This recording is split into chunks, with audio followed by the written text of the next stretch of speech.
Hello YouTube, welcome back to Patrick Boyle on Finance. So today's video is all about Warren Buffett and Berkshire Hathaway.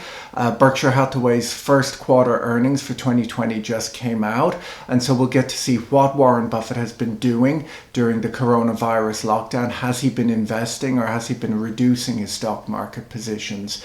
We'll learn about the upcoming annual general meeting, which occurs this afternoon and is live streamed this year rather than an in-person event. And if you stay tuned to the very end of the video, I'll tell you about Warren Buffett's favorite stock market indicator and what it's telling investors right now. Okay, so it hasn't been a great time recently in financial markets. I think anyone who's been watching the news will be aware of that. And Warren Buffett, one of the greatest investors in history, has definitely not been immune to the effects of this lockdown and market sell-off.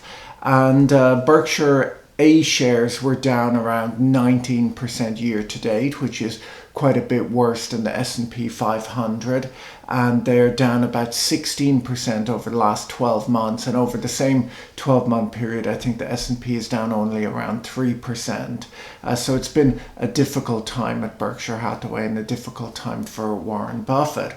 Now in the long run, Warren Buffett's doing just fine. Obviously he's more than doubled the returns of the S&P 500 since 1965, so over that long time he's had about twice the growth rate of the S&P, but most of that outperformance was pre-2003, so the last number of years have not been great for Warren Buffett, and in truth they just haven't been great for value investing, which is sort of the investment style that Buffett is most famous for.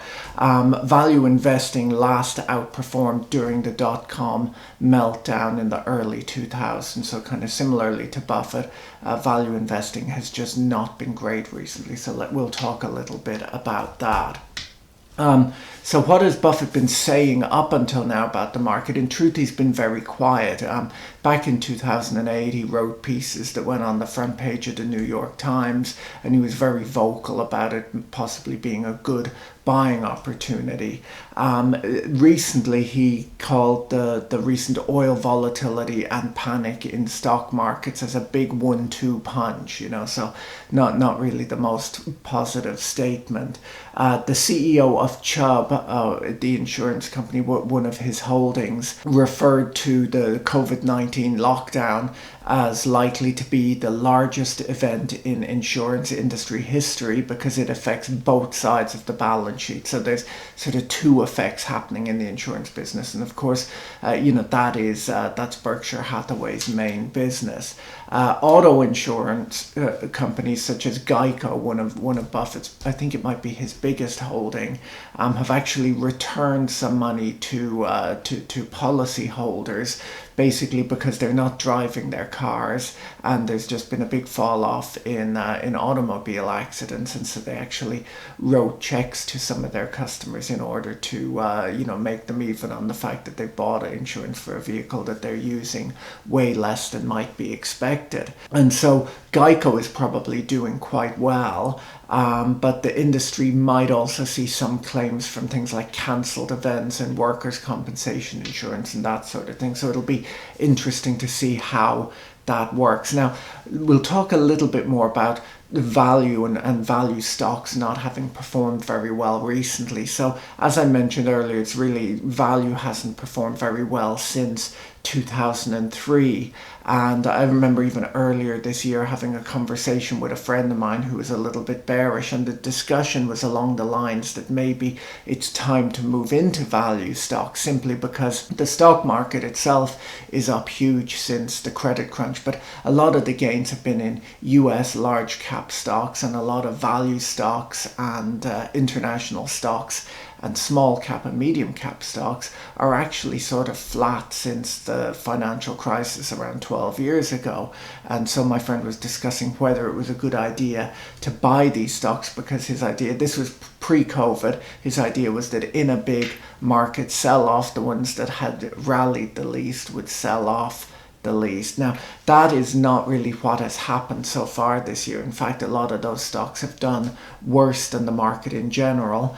And some of that is just that a lot of the stocks that you would consider value stocks, if you look at the big value indices or value mutual funds, you'll see an awful lot of highly economically sensitive and levered stocks. You see a lot of oil company stocks, that sort of thing, financials in there. And they have not done that well during the sell-off. And in fact, the FANG stocks, the biggest stocks in the S&P 500, have actually been possibly the best suited to this environment, in that they don't really need capital, and in that they are generally technology type companies like Netflix, which have done well. All of these big companies like Google and Amazon and so on have actually been particularly well suited for a variety of reasons to the current market situation.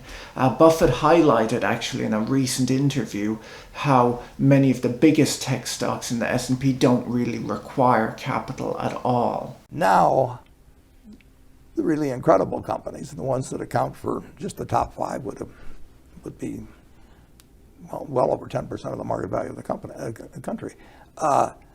They really don't take capital that much. They may, their suppliers may in some cases and all that, but they are really overwhelmingly they're capital light, and that is really different. So as you can see, value hasn't performed in quite a while. It's not performing during the sell-off portion of this COVID-19 lockdown. But a lot of value proponents will tell you that value usually performs best coming out of a recession. And that's probably the nature of just being in a lot of these more cyclical stocks. And so for that very reason, a lot of people want to know what Buffett's been up to and when he'll start deploying Berkshire's $128 billion cash position that he's been sitting on. Now, Buffett himself has a lot of detailed information about the US economy simply through all of the subsidiaries that he owns. Charlie Munger, his partner, told the Wall Street Journal last month that Berkshire would likely close some of its smaller holdings as a result of the pandemic. He didn't specify which businesses would be affected, and so obviously investors are eager to find out what these guys are thinking. Now, Berkshire did sell off sizable stakes in Delta Airlines and Southwest Airlines as the coronavirus battered the travel industry. Buffett, of course, has famously had a terrible time investing in airline stocks. There's sort of a famous quote of his where he said, "A durable competitive advantage has proven elusive ever since the days of the Wright brothers. Indeed, if a far-sighted capitalist had been present at Kitty Hawk, he would have done his successors a huge favour by shooting Orville down." So as you can see, Buffett, he doesn't like airline stocks that well, but he seems to from time to time invest in them, and it probably doubles his distaste for the sector. But anyhow, Buffett, what does he like to invest in? Well, he's consistently said that there's three criteria for the type of company that he's consistently on the lookout for. The first one is that they have to earn good returns on the net tangible capital required in their operation. The second thing is that they must be run by able and honest managers. And the third is that they must be available at a sensible price. So is that something he's seeing in the market today? Buffett, as you possibly know, doesn't like buying shares as much as whole companies. He prefers buying whole companies simply because of the tax advantages. If you invest in a company, you get the entire cash flow associated with owning the company, while often a lot of that gets held up in retained earnings in a stock, which is fine, except for the fact that the only way to crystallize that is to sell the stock and to pay the 21% capital gain taxes. And of course, Warren Buffett, despite what he often says in the press, he does hate paying taxes. So what did he do? I guess that's the point of today's video. Well, cash and cash equivalents seem to have increased over the quarter, so they're now at 137 billion. So he hasn't been spending an awful lot of money. He did do a $1.7 billion buyback over the quarter. He has had losses of 55.5 billion in the first quarter. So that's actually, I looked it up, that is the largest quarterly loss that Berkshire Hathaway has ever taken. So it's his worst quarter. So it'll be very interesting to watch today's annual review just to see what he has to say about that. Now, operating income over the period was up 6%, so it's not all gloomy news. But he does say in the 10Q that the lockdown began to significantly affect our operating businesses in March. So really, in truth, it's only started. And he does say that he doesn't know how long this will go on for. This is a terrible event that's occurring. We don't know how terrible, and it may not turn out to be that big a deal when we get through, but it may turn out to be a very big deal, and we just don't know, and I certainly don't know. There have been increases in allowances for credit losses that the statements say relate to the manufactured housing loans that they have outstanding. There seems to be an increase in their stake in Pilot, which is a gas station company in the United States. I think they call themselves a travel something, but it's gas stations. They sell gas. And so that's maybe a bit of a bet on oil prices going back up. He did already have a substantial stake in Pilot, so he just increased that stake. Another piece in there is the short puts that he has outstanding. He has a very large position in short puts, I believe, on S&Ps, Eurostoxx, and a few other world indexes. They fell significantly in value along with the market falling and volatility going up. And so that, of course, is an issue now. I think those puts expire in February 2023, and they are actually positions that he began, I think, between 2004 and 2008. He sold a lot of those puts. And of course, that was a big discussion topic during the financial crisis, because shortly after he'd sold them, the market started tanking. And of course, now with this increase in implied vol and the risk of the market, the market did fall, it's recovered quite a bit, and there is possibly a risk of the market falling again. And so a large position in short puts may not be hugely attractive. We don't actually know what the strike prices or many of the details of these puts are at all. He did not take an impairment on his Occidental Petroleum preferred shares. The bonds at the moment are trading at, I think, less than 60 cents on the dollar. So it's, there were some people saying that he would take a write down on that, but he did not. And so finally, we'll get to what the Buffett indicator, which has been in the news a little bit recently. So Warren Buffett's favorite stock market indicator, or at least he said this in the past, looks at the combined market capitalizations of a country's publicly traded stocks and then divides that by the quarterly GDP. So it's all of the companies in the United States, or at least the publicly traded companies. You take the market cap of that and divide it by quarterly gross domestic profit. And so investors and people like Warren Buffett use that to gauge whether the stock market is over or undervalued relative to the size of the economy. Now, it's not perfect. In fact, it's flawed in many ways because GDP doesn't count the income earned by American companies overseas, of course, which will matter. There are also a lot of companies that are listed in the United States that don't have operations in the United States. So there are flaws, but this indicator surged before the dot-com burst and again before the financial crisis of 2008.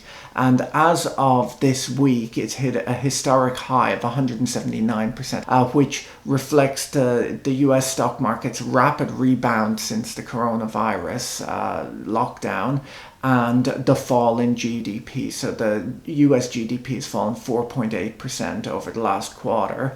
And so the reading of the Buffett indicator is at an all-time high, which would imply that he is possibly bearish, and we'll see later today when he speaks. And my circle of competence doesn't include the ability to predict interest rates a day from now, or a year from now, or 5 years from now. So I say, can I function without knowing that? It's the same way as predicting what business is going to do or the stock market is going to do. I can't do any of those things.